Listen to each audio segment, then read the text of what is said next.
Je l'ai fait entrer dans nos vies bien avant de commencer à méfier de lui. Je parle de son psy.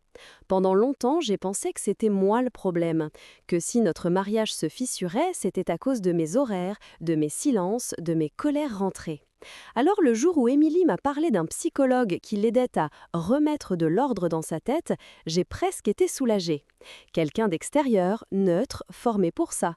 Quelqu'un qui allait l'apaiser, nous apaiser. Je ne savais pas encore que j'étais en train d'ouvrir la porte à celui qui finirait de nous casser. La première fois que j'ai rencontré Julien Carrel, c'était un mercredi en fin d'après-midi, rue de Sèvres, dans un cabinet au 3e étage d'un vieil immeuble haussmannien. Ça sentait le thé à la menthe et les livres poussiéreux.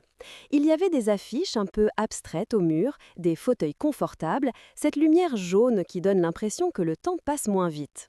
Émilie s'est assise sans hésiter dans le fauteuil à ma gauche, un peu plus près de lui que de moi.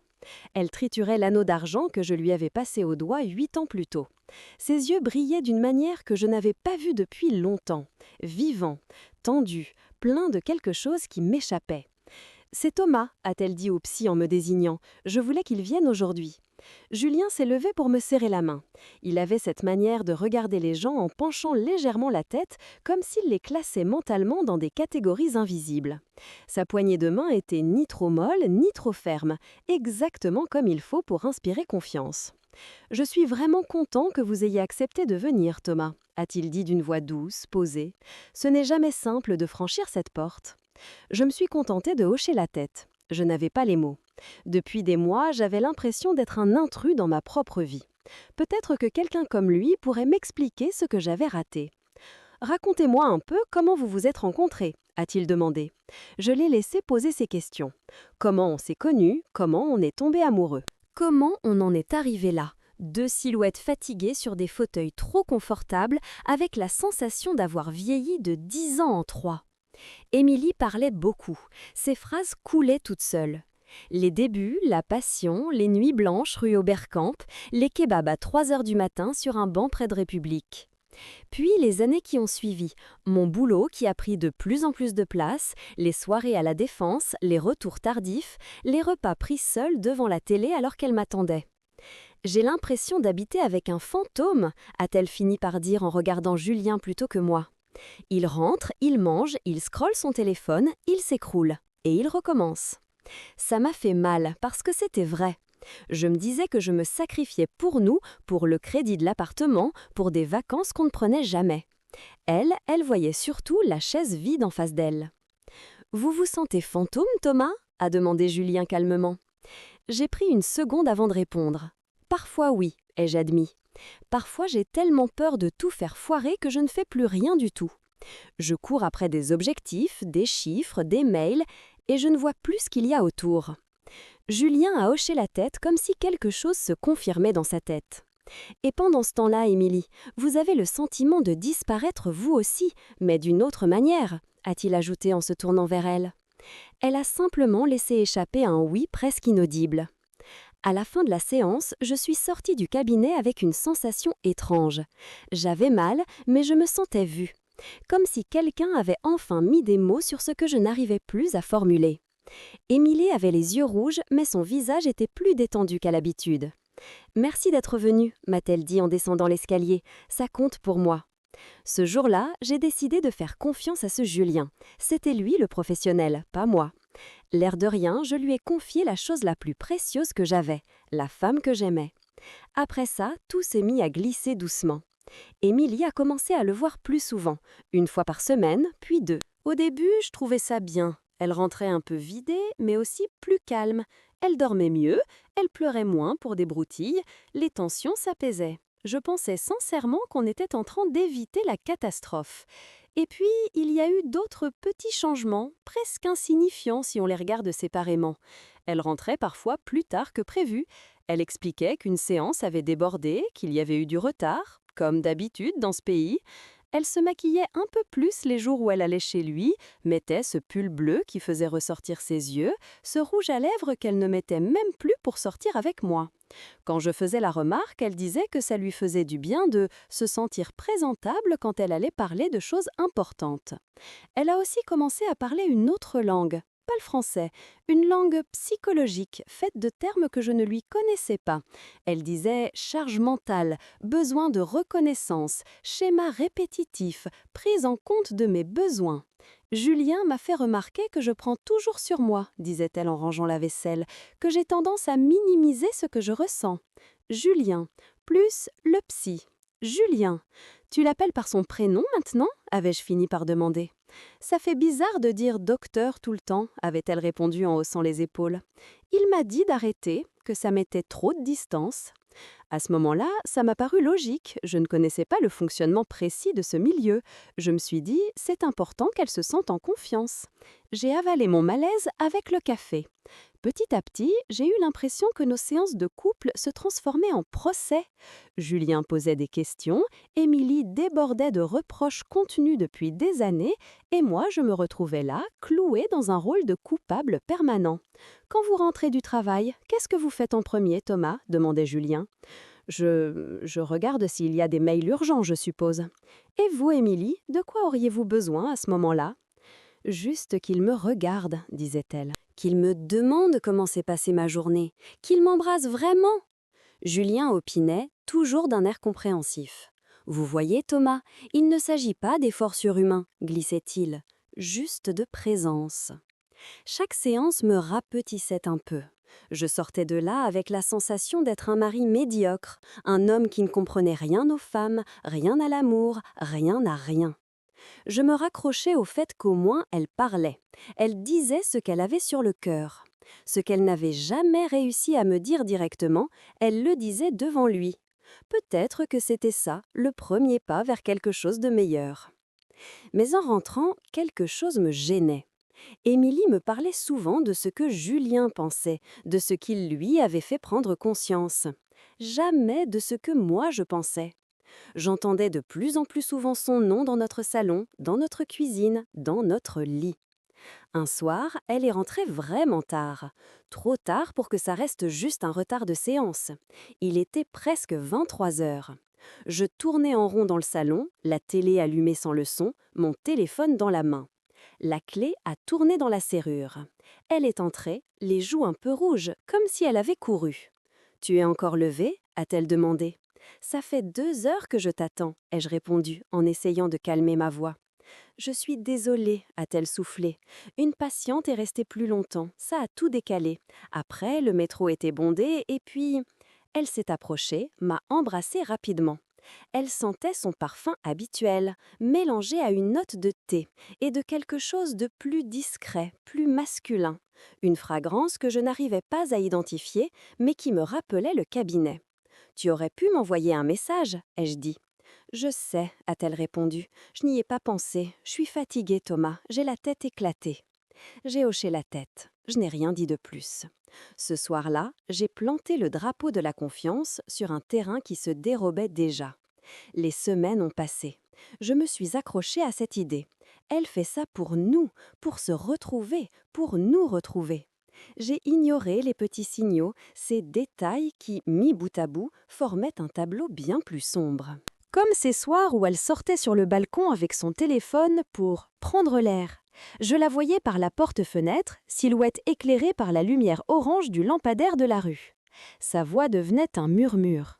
Les premières fois, je n'ai pas tendu l'oreille, je voulais rester digne, je ne voulais pas devenir ce type qui espionne sa femme. Un soir, pourtant, quelque chose l'a trahi. Un ton un peu trop bas, une phrase qui sonnait différemment. J'ai entrouvert la porte juste assez pour entendre quelques mots glisser dans la nuit. Non, je ne lui ai pas encore dit, je dois trouver le bon moment. Ma nuque s'est mise à picoter. J'ai fermé la porte d'un coup sec, le cœur battant. Quand elle est revenue dans le salon, elle a sursauté en voyant. « C'était qui ?» ai-je demandé, en essayant de ne pas laisser transparaître le tremblement dans ma voix. « C'était Maude », a-t-elle répondu presque aussitôt. « Tu sais, ma collègue, elle traverse une période compliquée. » Maude enseignait en maternelle à Montreuil. Elle vivait avec la même femme depuis 6 ans et je ne l'avais jamais entendue appeler Émilie à 22 heures pour chuchoter sur le balcon. Mais j'ai fait semblant d'y croire, encore une fois. Ce n'est pas un seul événement qui m'a réveillée, c'est un ensemble. Un autre soir, alors qu'on revenait d'une séance de couple particulièrement éprouvante, Émilie est restée silencieuse tout le long du trajet. J'avais l'impression d'avoir été démolie méthodiquement pendant 1 heure. Mes absences, mes oublis, mes priorités. Julien avait toujours ce ton calme, jamais agressif. C'était ça le pire. Il ne criait pas, il constatait, il mettait en lumière. En arrivant à la maison, Émilie a lâché tout bas: «Je n'en peux plus de me sentir seule dans notre propre vie». Je lui ai répondu quelque chose de maladroit, quelque chose comme «Moi aussi je suis fatiguée». Elle a secoué la tête. «Tu ne comprends pas». Julien dit: «Ce soir-là, j'ai senti une jalousie étrange. Pas celle d'un autre homme qui toucherait sa peau, celle d'un homme dont les mots prenaient plus de poids que les miens dans la tête de ma femme». Les choses ont vraiment basculé un après-midi de pluie, devant son cabinet. Elle avait une séance individuelle à 15 heures. J'avais pris mon après-midi, soi-disant pour travailler de chez nous, en réalité parce que je n'arrivais plus à respirer sous le poids de ses doutes. Au dernier moment, j'ai tourné à gauche au lieu de monter à la maison. Je suis allée me garer un peu plus bas que son immeuble, à moitié caché par un camion de livraison.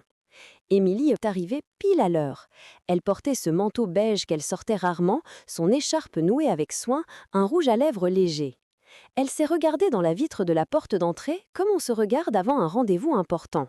Julien lui a ouvert lui-même. Il devait guetter par l'interphone, ou bien elle l'avait prévenu.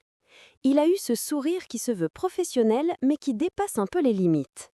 Elle a répondu par ce sourire timide que je n'avais plus vu depuis longtemps, celui qui lui mangeait le visage quand on s'est embrassé pour la première fois.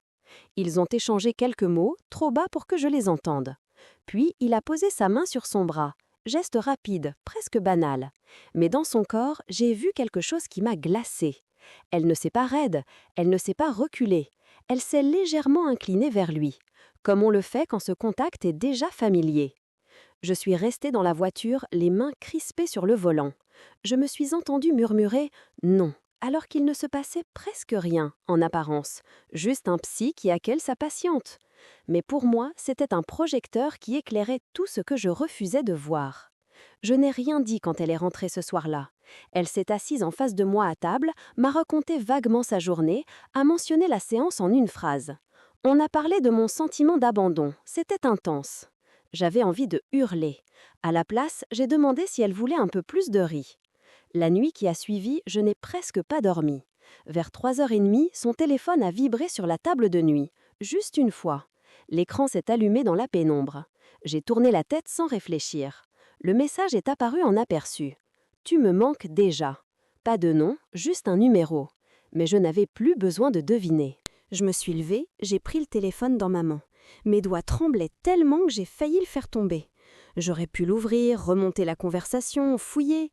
À la place, je me suis enfermée dans la salle de bain avec cette phrase gravée dans ma rétine. Tu me manques déjà.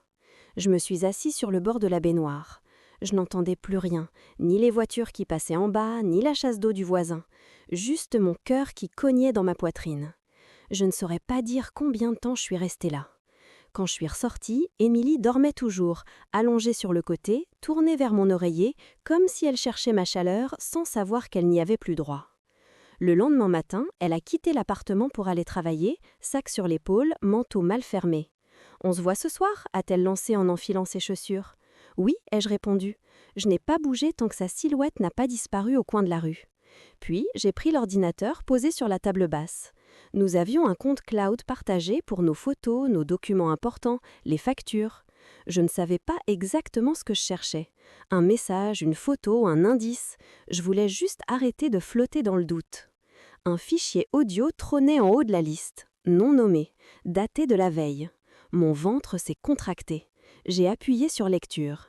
D'abord, un grésillement, puis des bruits confus, comme si le téléphone avait enregistré au fond d'un sac. Des échanges indistincts. Puis, la voix d'Émilie, reconnaissable entre toutes, mais avec une intonation différente, plus basse, plus douce. Une voix que je n'entendais plus depuis longtemps quand elle s'adressait à moi. « Tu ne devrais pas dire des choses pareilles », soufflait-elle. La voix de Julien lui a répondu, tout près, trop près. « Pourquoi ? C'est ce que je pense. » « Tu es mon psy », murmure-t-elle. On sent presque le sourire dans sa phrase. « Tu es bien plus que ça », susurre-t-il. Le fichier crachote. Puis sa question arrive, distincte. « Est-ce qu'il sait ?» « Non », répond Émilie, après un silence. Et puis, la phrase qui m'a brisé quelque chose d'irréparable. « Je ne veux pas qu'il sache. J'ai arrêté le fichier. Je l'ai relancé. Juste ces dernières secondes. Je les ai laissées tourner. Je ne veux pas qu'il sache. Elle ne voulait pas que je sache. Pas parce qu'elle avait honte, mais parce qu'elle voulait garder intacte cette bulle qu'ils avaient créée à deux, loin de moi, contre moi, au milieu de ma vie. Je ne me rappelle plus vraiment ce que j'ai fait après. Je crois que je suis restée assis là, l'ordinateur ouvert, les mains ballantes. J'avais enfin obtenu ce que je cherchais, la certitude. Une certitude sale, poisseuse, qui ne libère pas, qui colle à la peau. Je n'étais plus le mari paranoïaque, je n'étais plus celui qui exagérait. J'étais juste l'homme trompé, avec la preuve dans les oreilles. Je suis allée prendre une douche brûlante, comme si ça pouvait laver quelque chose. L'eau me brûlait les épaules, mais je ne sentais presque rien. Je me regardais dans la glace embuée et je ne me reconnaissais plus. Vers 11 heures, je suis partie. Pas au travail, rue de Sèvres, le cabinet de Julien. J'ai sonné. La secrétaire m'a regardée un peu surprise. « Bonjour, vous avez rendez-vous ?»« Non, ai-je dit, mais je dois lui parler. Maintenant. » Elle a commencé à sortir son agenda, prête à m'expliquer que ce n'était pas possible, qu'il était en séance. Avant qu'elle n'ouvre la bouche, sa porte s'est entr'ouverte. « C'est bon Clémence, laissez-le entrer », a dit Julien. Je me suis retournée. Il se tenait dans l'embrasure de la porte, sans blouse évidemment, en chemise claire, les manches retroussées. Une expression neutre collée au visage. Neutre, mais ses yeux cherchaient déjà des indices sur ce que je savais. « Thomas », a-t-il dit, « entrez ». J'ai senti la patiente qui sortait me frôler, le regard fuyant. J'ai fermé la porte derrière moi. L'odeur de menthe et de livres m'a agressée. « Je t'écoute », a dit Julien en s'asseyant derrière son bureau. Il avait lâché le vous pour le tu, comme avec Émilie. Je n'avais même pas remarqué quand c'était arrivé. « On va attendre Émilie », ai-je répondu. Il a marqué un temps. « Pourquoi Émilie ?»« Parce que ce que j'ai à dire concerne vous deux », ai-je rétorqué en le fixant. Ses doigts se sont entrelacés sur le bureau. Il a tenté un ton calme. « Thomas, si tu as mal interprété quelque chose, je préfère qu'on en parle dans un cadre approprié. Il ne faut pas confondre le transfert, la dépendance affective. » J'ai sorti mon téléphone. Je l'ai posé sur son bureau. J'ai lancé l'audio. Il a tout entendu. Sa voix, celle d'Émilie, la phrase, le « je ne veux pas qu'il sache ». Il a fermé les yeux une fraction de seconde. Quand il les a rouverts, il avait l'air plus fatigué. « Je suis désolé que tu aies entendu ça », a-t-il dit. Le mot « désolé » a déclenché quelque chose en moi. Désolé ? Sérieusement ? Désolé que je sois tombée par hasard sur la preuve que tu couchais avec ma femme pendant que je te payais pour réparer ce que je cassais ? Il a respiré profondément. « Émilie est une adulte, Thomas. Elle a fait des choix. Des choix que tu as encouragés, toi, le professionnel. Toi qui connaissais ses failles, ses peurs, son histoire. Toi qui savais à quel point elle se sentait seule. Et tu as profité de ça. » « Je n'ai pas profité, » a-t-il soufflé. « Je suis tombé amoureux d'elle, et elle de moi. » Il a osé dire ça, dans cette pièce, où j'avais mis tous nos espoirs. Avant que je puisse répondre, on a frappé à la porte. Une frappe timide, hésitante. « Entrez », a-t-il dit. La porte s'est ouverte. Émilie est apparue. Elle a d'abord vu Julien, puis moi. Son sac a glissé de son épaule et s'est écrasé au sol. « Qu'est-ce que tu fais là ?» a-t-elle murmuré. Je n'ai pas crié, je n'ai pas lancé d'objet.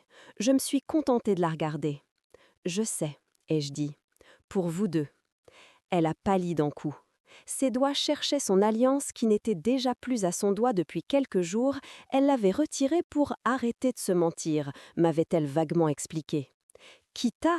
Elle s'est interrompue. Elle a compris. « Le cloud. » J'ai hoché la tête.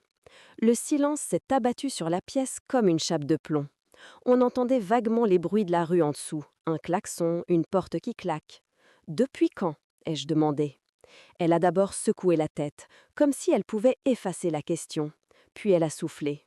« Quelques mois. » Des semaines entières à me regarder dans les yeux en rentrant le soir, à me dire que les séances étaient fatigantes mais nécessaires, à dormir dans notre lit avec son téléphone tourné vers elle.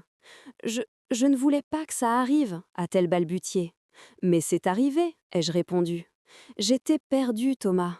Je ne savais plus qui j'étais. Ici, avec lui, j'avais l'impression de respirer à nouveau. Et moi, ai-je demandé. Moi, je servais à quoi dans tout ça? Elle s'est mise à pleurer. Je ne voulais pas te blesser. Tu as eu chaque jour, chaque soir, chaque nuit pour arrêter ça avant que ça ne m'explose à la figure, ai-je dit. Tu ne l'as pas fait. Julien a fini par se lever. Je crois que ce n'est pas le cadre pour « tu te tais », ai-je lâché en le fixant. Tu as perdu le droit à ton ton de psy. Il a serré les mâchoires. Pour la première fois, je le voyais sans son masque de professionnel. Juste un homme pris en faute qui se raccrochait à ce qu'il pouvait. Tu as détruit notre mariage, ai-je dit, et tu as sali ton métier. Tu le sais, ça? Je sais que cette relation n'aurait pas dû exister, a-t-il admis, mais je ne suis pas le seul responsable. Je me suis tournée vers Émilie. Elle pleurait, les mains sur le visage. Je ne dis pas que tu es seule responsable, ai-je répondu. Je dis que toi, tu avais le devoir de ne pas franchir cette ligne. Elle était en détresse. Elle cherchait de l'aide. Toi, tu as troqué ton fauteuil de psy contre un lit. Il a baissé les yeux. Je me suis dirigée vers la porte. Thomas, attends, a supplié Émilie en tendant la main vers moi. On peut en parler. Je peux arrêter. Je peux. T'aurais pu arrêter avant, ai-je pensé, quand ça n'en était encore qu'au début, quand tu as senti ton cœur partir dans une mauvaise direction, quand il a posé la main sur ton bras la première fois. Je me suis tournée vers elle une dernière fois. Tu es parti bien avant, ai-je dit doucement. Je fais juste ce que tu as commencé. Et j'ai quitté la pièce. La porte s'est refermée derrière moi sans fracas, juste un clic sec. Mais dans ma tête, ça a résonné comme une explosion. Le reste s'est déroulé presque mécaniquement. J'ai déposé un signalement anonyme auprès de la structure où il louait son cabinet, puis auprès de l'association professionnelle dont il faisait partie. J'ai joint l'enregistrement. Je ne voulais pas me venger. Je voulais juste que ça ne recommence pas avec quelqu'un d'autre. Je ne savais pas ce que ça donnerait, mais je savais que je ne pouvais pas me taire. À la maison, tout est devenu silencieux. Les premiers jours, Émilie errait dans l'appartement comme une étrangère.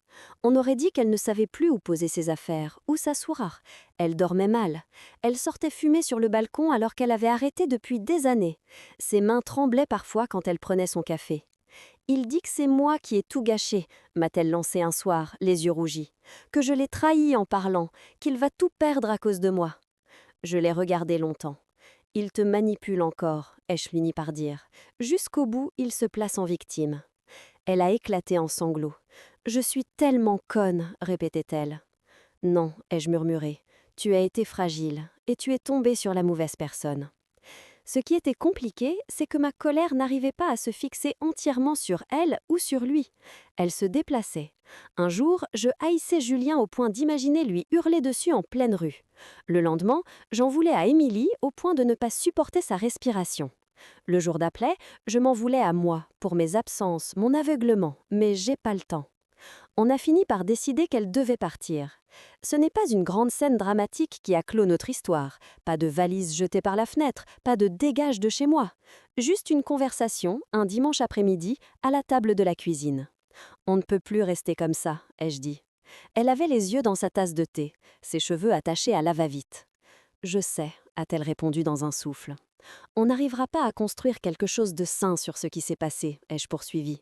Je ne te ferai plus confiance, et toi, tu passes ton temps à t'excuser au lieu de vivre. Elle a hoché la tête, une larme tombant dans son thé. J'ai visité un studio, a-t-elle murmuré.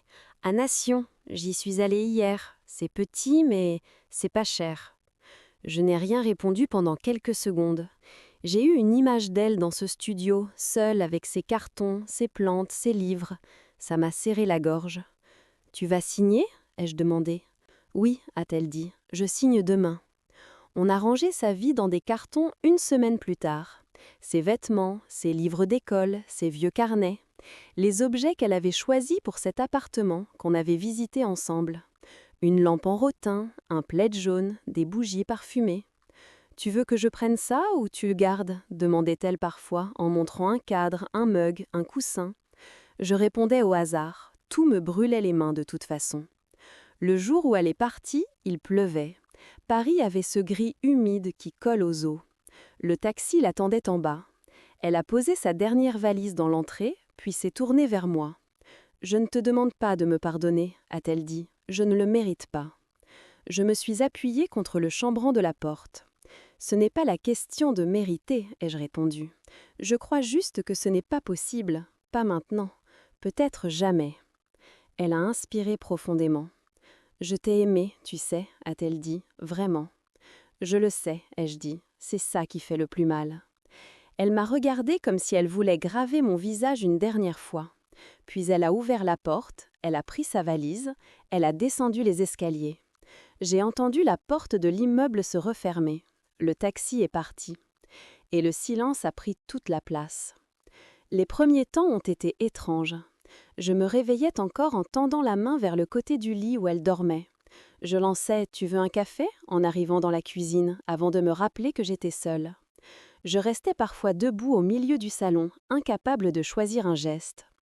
La maison sentait encore son parfum, ses shampoings, ses bougies. J'ai pensé à tout jeter. Je ne l'ai pas fait. J'ai simplement ouvert les fenêtres. L'air froid de février a traversé l'appartement, a fait claquer les portes, a emporté avec lui quelque chose de stagnant. Avec le temps, la douleur brute est devenue autre chose, moins violente mais plus lourde. Elle se manifestait dans les détails. Une chanson qu'on écoutait en voiture, un message de sa mère, un vieux ticket de cinéma retrouvé dans une poche de manteau. J'ai appris à vivre avec le manque, comme on apprend à vivre avec une cicatrice. On sait qu'elle est là, elle tire certains jours, mais on bouge quand même. Un soir, plusieurs mois plus tard, j'ai reçu un mail de l'association professionnelle où Julien était inscrit. Il m'annonçait qu'après enquête, il avait été suspendu, qu'ils avaient saisi l'agence régionale de santé, qu'il serait interdit d'exercer sous ce titre pendant un certain temps. Il mentionnait les manquements graves à l'éthique, la relation inappropriée avec une patiente en situation de vulnérabilité. Je n'ai ressenti ni joie, ni vengeance, juste une vague impression de justice, minimale, comme si l'univers avait simplement noté ce qui s'était passé. Presque un an jour pour jour après son départ, j'ai croisé Émilie dans un Monoprix près de Bastille. J'étais en train de choisir des tomates quand je l'ai vue au bout du rayon, un panier au bras. Elle avait maigri, ses traits étaient plus durs, mais ses yeux étaient les mêmes. Elle m'a vue. Elle s'est figée, puis elle a avancé, très lentement. « Salut » a-t-elle dit. « Salut ». On est resté là, au milieu des yaourts et des promotions sur le jambon, comme si le monde entier s'était mis sur pause. « Tu as l'air différent » a-t-elle murmuré. « Toi aussi » ai-je répondu. Elle a joué avec la manche de son pull. « Je suis retombée un peu en thérapie » a-t-elle dit avec un sourire amer. « Avec une femme cette fois, et dans un autre arrondissement. » Je n'ai pas pu m'empêcher de sourire prestement. « Et lui » ai-je demandé. Sa bouche s'est crispée. Il m'a écrit au début, a-t-elle répondu. Il m'a reproché de l'avoir dénoncé. Il a dit que j'avais tout inventé. Puis il a disparu. Je ne sais même pas où il est maintenant. On est resté silencieux quelques secondes. Je suis vraiment désolée pour tout, a-t-elle soufflé. Pas seulement pour ce que j'ai fait avec lui, pour tous les mensonges, pour la manière dont je me suis éloignée de toi sans rien dire. Tu ne méritais pas ça. Je sais, ai-je dit. Et toi, tu ne méritais pas un psy comme lui. Elle a relevé les yeux vers moi. « Est-ce que tu es heureux ?» a-t-elle demandé.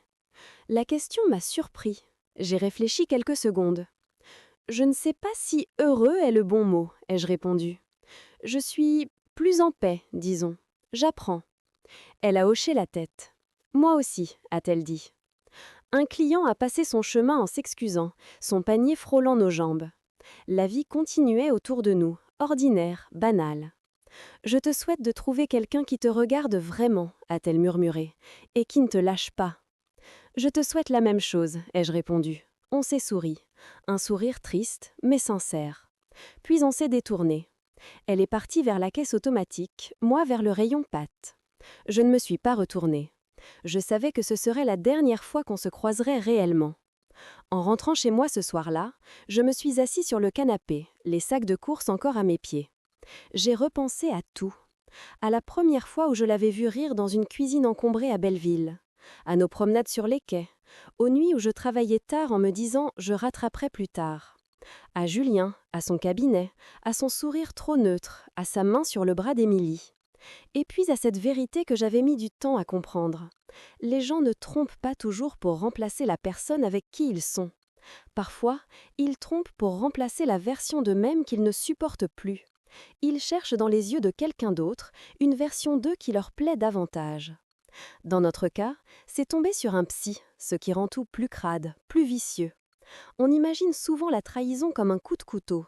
C'est rarement ça. C'est plutôt une succession de petits renoncements, de petites lâchetés, de petits silences. Un texto envoyé un peu trop tard, une main vessée un peu trop longtemps, un « je ne veux pas qu'il sache » murmuré dans une pièce où l'on est censé guérir. J'ai appris, avec le temps, que je n'étais pas que le mari trempé. J'étais aussi le type qui n'écoutait plus quand on lui disait qu'on souffrait. J'étais celui qui pensait qu'un bon salaire et un appartement payé suffisaient à prouver l'amour. Je n'ai pas mérité sa trahison. Mais elle n'a pas mérité que je la laisse se noyer dans notre vie sans tendre la main avant que quelqu'un d'autre le fasse. Je n'excuse rien, ni lui, ni elle, ni moi. J'essaye juste de comprendre les morceaux. Aujourd'hui, je vis dans le même appartement, un peu autrement. Le canapé n'est plus au même endroit. La table de la cuisine est plus petite. Il n'y a plus de bougies parfumées, mais il y a des plantes un peu partout. Je ne travaille plus autant. Parfois, je rentre tôt, juste pour cuisiner un plat inutilement compliqué en écoutant du jazz. Je ne suis pas devenu un sage. Juste un homme qui sait ce qu'il peut perdre en croyant que l'amour se maintient tout seul. Je n'ai plus remis les pieds dans un cabinet de psy. Pas encore, du moins. Peut-être que j'y viendrai un jour. Mais si c'est le cas, je vérifierai ces références 3 fois. Et je garderai en tête que les gens qui sont censés nous réparer peuvent aussi casser très fort. Ce que je retiens surtout, c'est ça. Il y a des pièces où l'on croit entrer pour se soigner et dont on ne ressort pas indemne. Des pièces où l'on dépose ses peurs, ses secrets, ses faiblesses. Et parfois, la personne qui les reçoit ne les tient pas avec respect, mais s'en sert comme d'un plan pour voler ce qu'on a de plus précieux. Alors oui, j'ai fait confiance à son psy bien avant de me faire confiance à moi-même. Et c'est lui qui l'a prise dans ses bras pendant qu'elle s'éloignait de moi. Mais celui qui a fini par me remettre sur mes pieds, ce n'est ni lui ni elle. C'est le silence, le temps et ce moment où j'ai enfin accepté de regarder mon reflet sans détourner les yeux.